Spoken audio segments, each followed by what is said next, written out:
It's a national issue. There's a lot of problems that we're solving too. We do a little bit of fraud screening up front too. And with fraud everywhere, that's really impacting net operating income. And especially in areas like Atlanta, where the eviction cycle is just incredibly long. Oftentimes they think they're doing the renter a favor by making it, you can only get 1 month. Right. Well, now the landlord's just going to say no. California's heavily legislated. Seattle's heavily legislated. Colorado. Florida just passed some stuff. Atlanta's got stuff. And it just creates complications for the operators.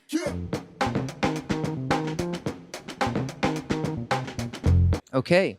Reed and I are here with Christy and Brian. Christy, I'll start with you. Introduce yourself. Hi, I'm Christy Metz. I'm the Vice President of Strategic Accounts. So basically handle enterprise sales and also student housing.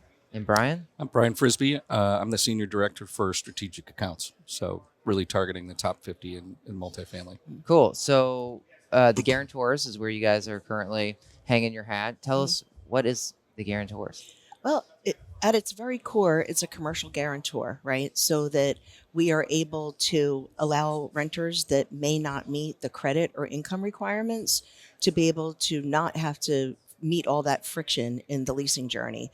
So we're able to facilitate that for them by allowing them to purchase a bond from us.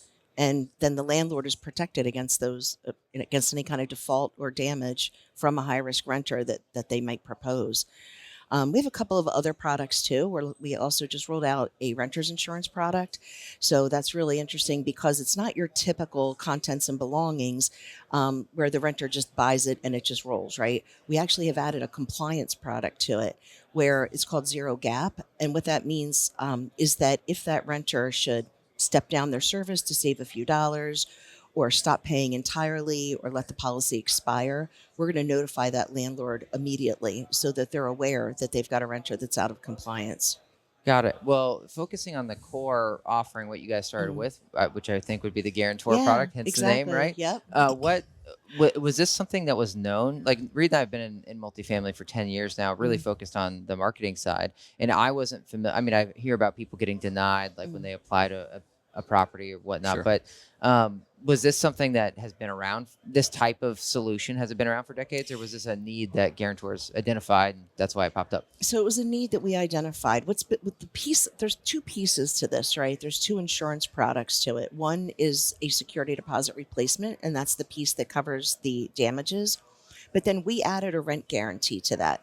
So there's a lot of companies out there that will do a security deposit alternative. And with legislation, the way that it's changing, that's become fairly popular. However, when we linked and bundled our lease guarantee product to that allowed our clients to be able to really widen that leasing funnel. Because when you look at the renters that are coming through as screened with come through conditionally approved or denied, at that point, conditionally approved usually has to pay a larger security deposit, or has to find some kind of friend or family to sign for them or get on the lease with them. So we've now freed that process up for them, that the cost of the bond is typically around 1 month of rent. So they don't have to have that additional outlay of cash. When you look at the renter that comes through the screening process as denied, the journey's ended for them there, right? They're getting told, sorry, you can't live here. You have to go find somewhere else, right? And now we're able to give them a second chance, requalify them. We use artificial intelligence in our underwriting model. So we put them through an underwriting model that looks at over 2,000 points and has become 89% accurate in predicting default. So we know whether that renter is worthy of a bond or not. And if they are, we'll offer them a bond. And then that landlord is protected from a default. Great. So from a business standpoint, if I were to think of it like that 11% gap, the 89%, that's almost like what you're covering, right? Like what you guys have to cover to make sure the business works. Yeah. Right. What enabled this to happen now? Or was it not that? It was just like nobody thought about doing a rent guarantee before? Or was it more of all of the money that went into fintech development like a decade ago that basically allowed, guarantors to pop up? Well, it actually happened. One of our founders was looking to, actually our founders were in the same place at the same time. And this is how they met. And one of them is from France and was going to get his MBA at Columbia and was trying to rent an apartment. Now, he came from generational wealth and should have no problem being able to run an apartment because he was a foreign national. He was unable to move in. And it was very difficult for him to understand, like, why I could pay the whole year up front. Like, please let me move here, and realize that, this is a problem that needed to be solved, and joined forces with our other founder who had been an entrepreneur and was between businesses and was working in the industry as a leasing consultant to kind of gather information to see what his next genius plan was going to be. And here he is as a leasing director, and doesn't our other founder walk in, the two of them join forces. When Julian came back denied for residency, Julian and Bob sat down, sketched it all out on a napkin, and came up with a beautiful idea. And that's when the Guarantors was born. Makes sense that their New York City was one impetus for that. Because when I lived nearby, all of my friends were like, I got to get, several co-signers to cover this. So what is it? Is this more of like a New York City issue, or is I wouldn't imagine. I would have thought it was like we have clients in Atlanta that talk about how challenging it is, yada yada yada. So how widespread is it versus New York? It's national. It's a national issue. There's a lot of problems that we're solving too. And it could be. We do a little bit of fraud screening up front too. And with fraud everywhere, that's really impacting net operating income. And especially in areas like Atlanta, where the eviction cycle is just incredibly long, right? Yeah. So you've got people that are moving in with fraudulent documents and then stop paying their rent, and then can't get them out of the apartment. So let's kind of flip the script and say someone wants to move in. We're doing a little bit of social security number confirmation up front, valid or verification. And then from there, we're running them through our underwriting model. If we decide to bond them and they purchase a bond from us and they move in and then they stop paying their rent, there's a lot of different things that happen in that course of it. First of all, we have a mitigation team that jumps in and is going to work with that renter to remind them of their obligation, not only to us to pay the rent, but also to the landlord to pay the rent. And in doing so, we're also, one of the things we found with our mitigation team is that renters are more likely to talk to us than they are to talk to the collections team at the property management company, because that collections team has the power to evict. We do not, right? We're trying to get them righted and back on the path. So we provide, you intercept that process. Exactly. Yep. We intercept that process a little bit. And the benefits are obvious. I mean, not only are we helping the landlord, but we're helping keep our loss ratio down if we can keep them on the right track, right? But the beauty of that extra layer in there also is that we can help the landlord gain repossession of that unit much faster, because we don't want them to have to go through the eviction process. So we'll tell the renter, break the lease. We'll negotiate the lease break fees in the claim that the landlord's going to file. But just get out of that unit so you can save yourself from an eviction, because once that's on your record, you're going to have a very difficult time renting again. And we won't bond you again if you're evicted, by the way. So Brian, is your target B2B? Like, are you trying to sell the management company, or how much do you guys actually need? It's the other way around, where like the consumer that's getting denied is like, I need the guarantors as my solution. That does happen, but we're working with the operators to help them protect the rent. Okay. It's a tool for them to qualify more renters, right? As we talked about earlier, is widen that leasing funnel. And just to put a finer point on the denied piece, because some people might think criminal or whatever, these are typically international folks that don't have credit or thin credit, or identification is difficult. Students, gig workers. There's incredible number of people that don't have a steady income. So that's kind of the profile that we're helping. Okay. Yeah. Cool. But it sounds like then your expansion strategy is let's convince the operators that we're an easy solution that can help them, handle a lot of these folks that they would normally have to deny just because maybe lack of information more than anything. Correct. It's super interesting. Yeah, I was kind of interested in similar, so we can maybe stay on this thread, but it's not worth the time and effort to educate the general market. Your education's going to come through those property management or ownership groups. Right. So when but I kind of love the idea of somebody that doesn't even apply or think they can get into a home. being aware of this, which they wouldn't, going to that they're going to another building just assuming that they can't make it work or they can't. So hopefully, I mean, over time, I mean, I'm sure that's the dream, is that the awareness just keeps building on itself, and you're not just reliant on that happening when a renter's denied. I did want to clarify, I mean, is any comment there? Or? Well, we do have a little bit of a social media presence for that B2C impact. So it's happening. But one of the things that we try not to happen, in New York, it does happen a lot because we've got such great brand awareness in New York City and in the New York surrounding area. But in the rest of the country, we don't want the renters to have to enter what their gross monthly rent is, what the term of their lease is. We prefer that be controlled by the property management company so we know we're getting accurate information, because renters, sometimes the information that goes in is not correct. And then we start to formulate the bond on that, and we have to backtrack. I think it's interesting eventually for you guys to have that awareness, though, because I think of a similar would be Diners Club cards.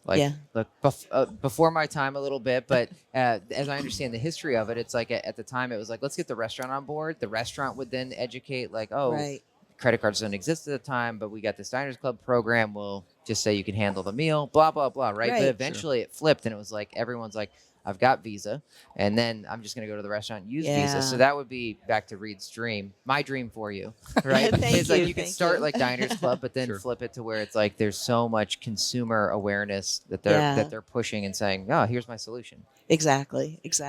I mean, look, the property management companies, it doesn't cost them anything to offer this. The renter pays us directly. We're the ones that are selling that bond to the renter. We're just asking them to make the referrals to us, that if the case works and it's something they think that we can requalify, then just send that renter to us. And they initiate an invitation to the renter to come to our website and apply. Yeah. Well, if I ever had to get a bond, I feel like I'd want to hang it on the wall. Right. Because it sounds cool. I'm like, yeah, that's my bond. There you go. You offline, we're talking a little bit about differentiators, and before we started the podcast, I was talking to our head of product about our moat, and I'm gonna not say any more about that on this podcast, but I have to ask you guys, because I thought it was really interesting hearing what you feel are very strong differentiators for Guarantors, and it also connects to this when David said, did you guys identify this, or was this something that's been in existence longer than we knew? And it's like, no, you told the story. It's super interesting, but now there's a few other competitors. So differentiators, and are these competitors pure plays? If you know that description of like they're linear, this is all they do as well, or are these other competitors that have other businesses that are just seeing now some opportunity, and it's just one more service they're offering? Yeah, the majority of them did start in the security deposit alternative or security deposit replacement space. So we have a product that is similar to that. However, what we've been able to do is bolt on and bundle that lease guarantee portion of it. So we are able to guarantee up to the entire 12 months of the lease for damages and default, where anyone else that's out there has, because their primary emphasis has been the security deposit alternative piece, that has kind of evolved a little bit for them, where they're able to add a couple months of that. But that's an expensive piece of the product, and the cost to the renter tends to be a little bit more, and the coverage to the landlord tends to be a little bit less. So really the best alternative, really, for the best price and to the renter, but also for the most coverage for the landlord. So what is the biggest objection, since it almost seems too good to be true, why wouldn't, these top 50 just be in a line to sign up? Yeah, I think one of them is cost. So they feel like even, in Texas, the security deposit might be $200 or $300, right? And so there's a barrier when someone has to pay $1,000, right? There may also be a stigma of somebody that's conditional or denied. Like, I don't want those types of people in there. But the reality is a lot of times they're great renters. They maybe just had some rough time during COVID, or like we said, they're international. They just don't have the right credentials. So, and again, back to our risk model, we see that 89% of them are going to go through with it, and they're going to pay their rent on time. And so it's an education. Really. Yeah. I heard, sorry, I just got to ask on this topic. I heard you earlier, Christy, say that there was a you prefer the management company, but could I come to you as a consumer with not knowing the management company? Yeah. Okay. You absolutely could. Yeah. And then what they do is that we'll get it. It almost comes in like an inbound. So we'll notify the sales team. The sales team will contact the property Yeah. that renter is interested in living at and wants to have a bond for. And I don't know if you guys know the answer to this, but with marketing, we're really tied into fair housing practices. So is there anything here where like certain municipalities or regions have you can't discriminate based on source of income? So if I'm a consumer and I get one of these bonds, in that case, could the management company be forced to accept it? Because it's like you can't deny me on income because it's kind of like a housing voucher. Like in certain states, you can't not accept a housing voucher. Now, management companies may not, based on the stigma, want to, but they can not. And so I'm just wondering if there's anything there. Yeah, I think we haven't had anybody really. I mean, there are some people that have said that they don't want to work with us in that way, and then that renter just becomes denied. Yeah. So there are some companies, but a lot of it is because they just don't have a full understanding of it, and we're attempting to get the message out.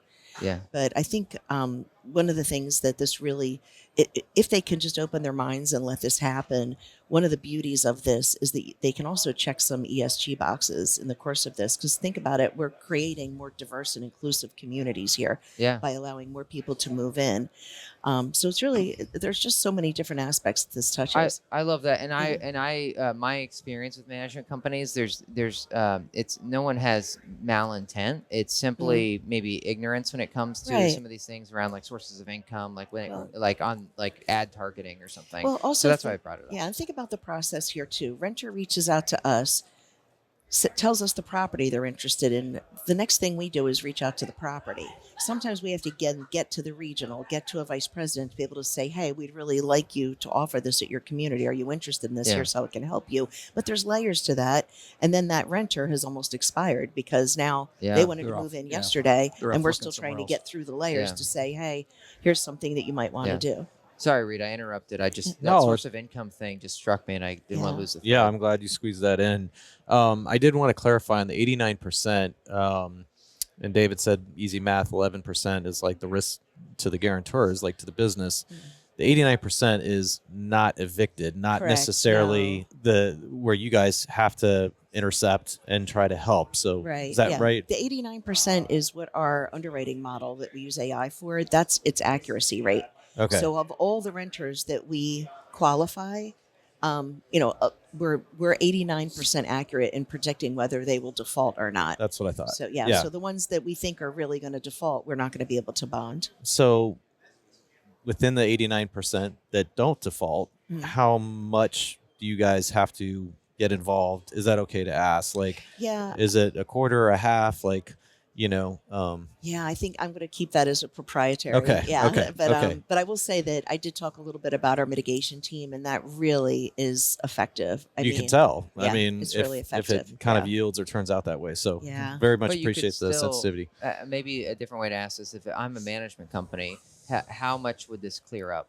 Like, because they do their own underwriting in some ways, right? With so how much better does it get? Oftentimes. Well, think about it. You're creating some friction in the leasing process for the conditionally approved renter because they're going to have to pay some type of a higher deposit or jump through some kind of extra hoop to be able to move in there. So we're streamlining that by just having them come to us. We bond them and then they move in. So that's one piece, and we're saving some out of pocket costs for them as well. That denied renter, the journey has ended.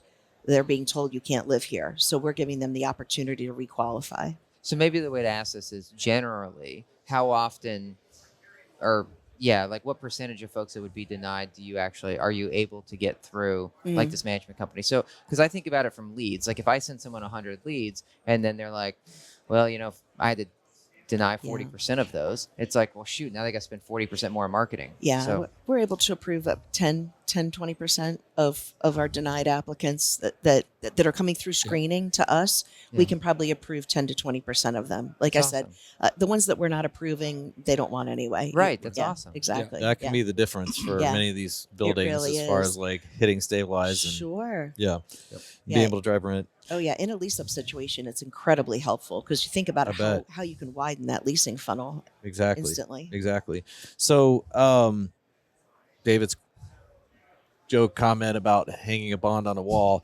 It does sound cool. It does. I just said something official. Do you have people hanging multiple bonds on a wall? So are there repeat customers where it's like, we sold you a bond and then 2 years later, you're applying again and you're still in the same situation that you were? Because I would assume when you're working with them, you're also helping build their credit so that they actually the next time they do rent, they don't have to go through that process. But I imagine plenty of them still do. So is it too early to say like how much repeat customers? Just yesterday I met a gal that at this conference, and she's on her 4th year. Wow. So she's got 4 hanging on. Yeah, she's got 4.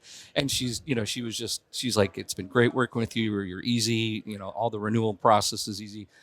But I think what it is her building requires everybody to have a bond regardless. Okay. But that's the way they protect themselves in here in That's New cool. York Do they make money on that? What's that? Do they make any money? Like, is there some sort of income that the management company gets out of it, or it's just more people? Okay, just protecting them against interesting. default. But for a risk, they're almost like passing the risk on to the renter and you guys versus like assuming. Right. Okay, cool.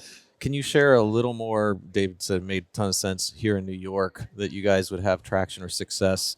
I was wondering, what other markets, since you said it's national, and I have to ask, is it North America? Are you guys in Canada? Is the plan to go there, or are you staying strictly to the States? But I just assume that distressed, softer markets would be, where you guys are finding traction, because, these management companies, they've got to get leased up, right? Sure. And it's like, so if you're in a softer market versus like an Austin, right, where it's like this. So is that is that a fair assumption that softer distressed markets, or the stricter like a New York or California, is where you guys get a lot of momentum? I would say, Southeast has been really strong for us, Mid-Atlantic. And I think California is going to really take off because of the new legislation. So they were just, what's the bill? I forget the name of it. I can't remember. AB 20. I can't remember the name of it. There's a bill that basically restricts landlords to 1 month of deposit. So there's no other way to go for them other than if someone comes back conditional, you can't charge any more than 1 month. Whereas in the past, they might say, well, now you got to do 1.5 or 2 months. Now they're handcuffed. So do you see that like spreading, beyond California? So it seems like more legislation in a way, the better for you guys. It is. It is. And oftentimes they think they're doing the renter a favor by making it, you can only get 1 month. Right. Well, now the landlord's just going to say no. Right. And so, it could backfire a little bit. But California's heavily legislated. Seattle's heavily legislated. Colorado.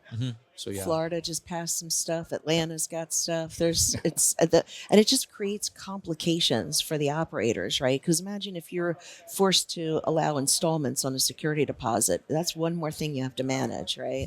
Totally. So, but if you can do a bond, it makes it a lot easier. And the bonds are not held to, like, we're not regulated by the same legislation because that's about cash security deposits. This is an insurance product. Right.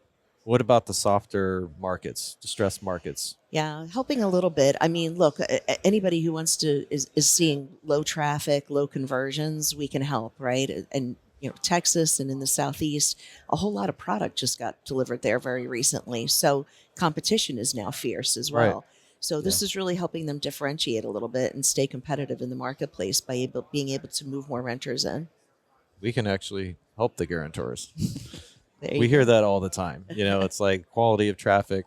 And I mean, we do everything we can, but David, brought up, there's some things that are really important to us. I'll say in particular as a company that we don't cross certain lines. And, I'm not saying that there's other companies doing that, but, that maybe are a little more liberal in their interpretation of fair housing laws and some other things. And so, that's what a lot of people aren't understanding right now, I guess, on the marketing side, is with all this incredible like technology and prescriptive like ad targeting and all this stuff, like, why aren't I getting better traffic? And it's like, well, regardless of what digital does, Google and Facebook had to make some changes based on lawsuits that they dealt with to be more careful about housing, and what is capable and what's not. And so as a result, you're not, yes, we're in this new era of AI and all this incredible horsepower behind ad tech. But a lot of it can't be leveraged and shouldn't be, frankly, within this industry. And so it's just common for us, to have those conversations where we're trying to educate them about that. We're doing all we can legally, to give you qualified traffic, but to have a solution where it's like, hey, have you heard of the Guarantors? Right. Even because if they're unqualified, yeah, right? yeah, this could Yesterday, make a big difference. we sat in on a session yesterday that a marketing VP was talking about her conversations with the ILSs and who are they targeting to be sending such awful traffic, right, to her communities. And I thought, no traffic is awful. Like, we can help you with this, right? Yeah, they target people that don't have bonds on the wall. There you go. We just had Matt Service. Yeah, Service, right? COO from Apartment List, and he was talking about his roundtable conversation he had, and just I forget who he said, but some operators, like, every lead, is a valuable lead. Right. Like, you guys are kind of making that true. Yeah. I mean, not to say like it's a panacea and it solves everything, but that extra 10, to potentially 20% is significant. So it is. It's really cool. And Brian and I both came from a marketing background. Brian worked for CoStar. We both worked for Zillow. So okay. we both, we know what, the qualified traffic thing is. We're really happy to be able to widen that up a little bit. Yeah. So Brian, you mentioned the objection to REIT earlier had been cost. Is it more of like their perception, like an operator's perception of what cost is to the possible renter then? Right. It's like, whose call is that to make? Isn't Exactly. that their call to make? It's like, I'd rather have a home than not have a home. Right. Yeah. And we find that, especially on denied, the acceptance rates is fairly high. Yeah. Because there's just no other option. Yeah. Right. Now, Well, that conditional makes might sense. be a little bit lower because they may have another option to go to a cheaper apartment or something like that has lower criteria. But I think they know what their security deposit is and they're comparing it. And they're like, oh, well, that's twice, maybe a little bit more than that than what I we're see. offering. It's still perception. It's more to me. It's more, isn't it? It's like Reed and I talk about this all the time with our employees. How much do we sort of like tell them how to run their lives versus like allow them to make their own choices? Right. So it's almost like the forced 401k or whatever. It's like, is that our call to make or is that their call to make? Right. It's just like they're salespeople, right? So, if you guys doubled your rates, your salespeople will be like, oh, how am I going to sell this, right? So in a lot of the scenarios, their regular deposit might, let's say it's $300, and then it might be double for a conditional. Well, that's still only $600 on a $1,500 apartment, but they're only getting $600 of coverage. Yeah. Yeah. You know what I mean? So they're not seeing the other side of it in terms of, okay, it's $900, but we're getting 5 months of rent coverage. Right. Well, I know we've kept you long. The one last thing I wanted to get to, and then whatever Reed has, was challenges. Like like Reed was saying earlier, it seems like it makes, at least to me, I mean, this is new, first time I've heard of it. So it seems to make too much sense to me. But what challenges do you guys face as an organization? What's the hardest thing? I think we touched on it earlier that sometimes it's just that perception of price sensitivity to the renter. But, all the studies that we've done and all the surveys, we really have very little price sensitivity with that denied use case. And when you start to look at conditional, a lot of it just has to do with what are you positioning against? If you're going to ask someone and you're going to require this bond, but you're still going to offer them an alternative that might cost less than a bond, it's no contest, right? So sometimes we have to ask our operators to make some operational changes, like maybe increase the security deposit so that the bond is the palatable offer here so that you get the protection that you need with this renter. I still don't get, I'm with David. I'm sorry if we're not understanding this, but the price sensitivity. This isn't a required of somebody that has good credit and just sails through the process. Yeah. Not I at just all. don't know why this would be an issue. Like you're providing optionality. Exactly. Which is amazing. Yeah. And helping them reach their leasing goals. So Unless you're worried about, like when I sold cars, there were some times that people had no credit and they would come, the financial arm would come back and like, they're 21% interest rate. And I'm like, but it's not our loan. We as the car dealer weren't producing the loan. So we'd be like, we could only get you one offer. We Right. usually like to give 3, and all they came back with was 21%. Mm. So in that case, it was just the positioning of like, we're not being predatory. This is Right. just, Yeah. this is what it is. Yeah. And that's how, and so I wonder if that's more of like the are they worried about the stigma of being perceived as predatory? Because we can't remember if it was you or Nicole that I was having a conversation with yesterday, but we were talking about Wi-Fi. When Wi-Fi goes bad, does the building get blamed or does the telco get blamed? You know, and so I could see that maybe people being concerned in a similar way. Yeah, assigning fault or blame to the wrong person. But ultimately, you're not even advertising this. Right. Right? It's somebody doesn't need to know about it. That's not the way this works right now. Right. They may be in one of those situations or profiles that you were talking about. They go in, fingers crossed, but probably are nervous. Maybe this isn't going to work out. And then the hero, path is forged, and it's that happens more often. Once people do sign up, they get these renters that are like, oh my gosh, thank you. Yeah. I was in this precarious position thinking I'm Exactly. not going to find a place to move into, and now I have it. Which improves brand sentiment, doesn't It should, yeah. tarnish or compromise it. Yeah. Yeah, I wish I had known about this. I'm going to go back almost 25 years, but I went through a divorce and I had a 3-year-old at the time. And, you know what a divorce does to your credit and to everything. And, Fortunately, we don't. But good. I Yeah. hope you never do. we're But happy I'll wife, t- happy life. We do live by that. Yeah. Amen. You can tell my husband that too.